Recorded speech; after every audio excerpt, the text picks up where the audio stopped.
So we're here doing 1.7 other properties. Now we've talked about a few properties in class already and in our notables. They were the commutative and associative properties of addition and multiplication. Now we're going to bring in other properties. So we're going to be talking more about number properties. So we're on page 47 of our notables up here. And we're going to build our vocabulary. It says the identity property of addition states that when you add, and right here we're going to say 0, when you add 0 to a number, the sum is that number. So basically 0 plus anything is going to be that anything. 7 plus 0 is going to equal 7. But any number that you put here, if you add 0 to it, it's just going to equal that first number. Okay, the identity property of multiplication states that when you multiply a number by 1, the product is that number. So again, just how when you add 0 to anything, if you multiply anything by 1, like say 7 times 1, you're going to get that first number, that's 7. And again, commutative property of multiplication says that 1 times 7 also equals 7. So it doesn't matter if it's the first number or the second number. Either way, any number you multiply by 1 is going to be itself. So let's just keep that in mind. Examples, add 0. It says complete each equation. 45 plus what is going to equal 45? Well, this is pretty straightforward. 45 plus 0 equals 45. Duh. If you have 45 of something, you add 0 of something else, you're still going to have 45. Now, what plus 0 equals 72? What plus 0 equals 72? Again, pretty straightforward. Going to get 72. If you know you're going to have 72 of something, what can you add to 0 to get 72? 72. Very straightforward. Okay, so now we want examples multiplying by 1. Complete each equation. 8 times what number is going to equal 8? Well, this is the identity property. This is 8 times 1 equals 8. Again, this is like 8 items. You have 8 items. Let's say 8 dots. 1, 2, 3, 4, 5, 6, 7, 8. If you have one of each of those 8 dots, you have 8 dots. So 8 times 1 is equal to 8. Again, what times 1 is equal to 42? Well, 42 goes in this blank. If you have 42 of one thing, you just have 42 of that thing. All right, your turn. Complete each equation. Let me make this copy and complete each equation. Don't just write whatever you're supposed to write in here. I want you to rewrite the entire equation. So pause me and see if you can get it right. Okay, so there's the answers for your turn, and whenever you're done checking those, just flip your page, and we'll move on. Okay, so here we are on page 48 of our notable. You just flipped it over. And now we're doing the multiplicative property of 0. Before we were doing the identity property of multiplication and the identity property of addition. Now we're doing the multiplicative property of 0.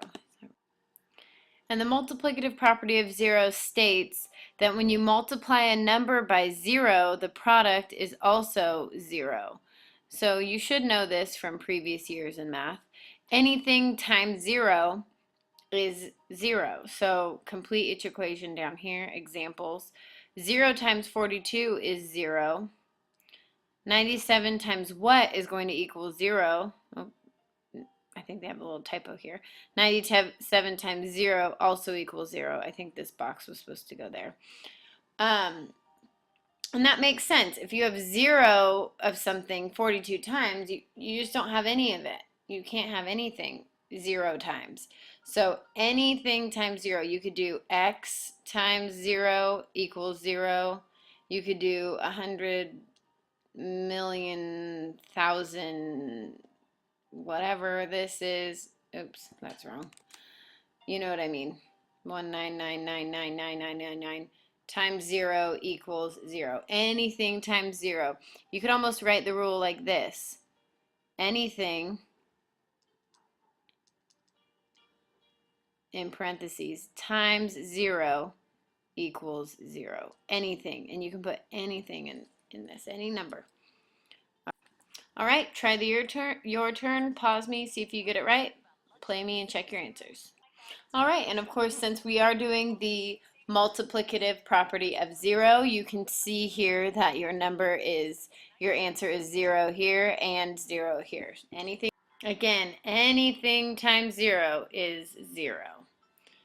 All right, let's move on.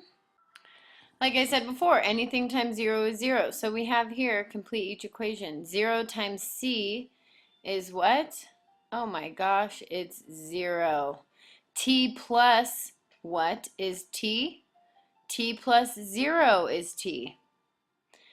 Now, what times u times f? And remember, when variables look like this, it's the same thing as saying u times f. And these are just random variables. It's the same as x times y or a times b, anything like that. So uf is the same thing as saying u times f. So what times u times f, or uf, is going to give us uf again? Well, 1. Remember, that's the identity property of multiplication. 1 times anything is itself is anything.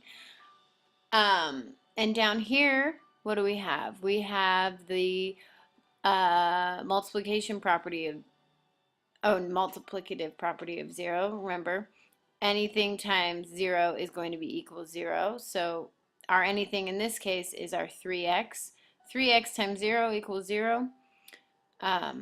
Pretty straightforward. All right, now it's your turn. Complete each equation here and pause me and check back to make sure you get your answers correct. Okay, so this should be your answer for A, 0, B, 0, C, 1, D, 0.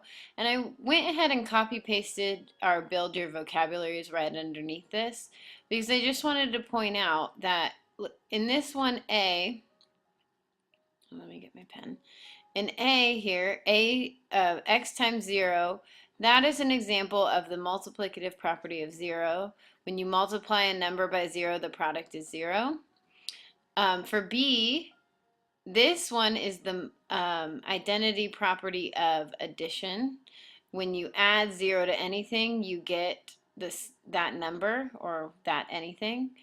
C right here, this would be the multiplication property, identity property of multiplication. When you times anything by 1, you get that anything. In this case, it was W. And D, again, was the multiplicative property of 0. So I just wanted to make sure you guys knew that these were the different properties, and we're just using variables in this case. So you don't change anything just because a variable. All right, our next example, it says height. Roberto's mother has measured his height on every birthday. He was 70 inches tall on his 15th birthday. He was 70 inches tall on his 16th birthday. Did he grow? No.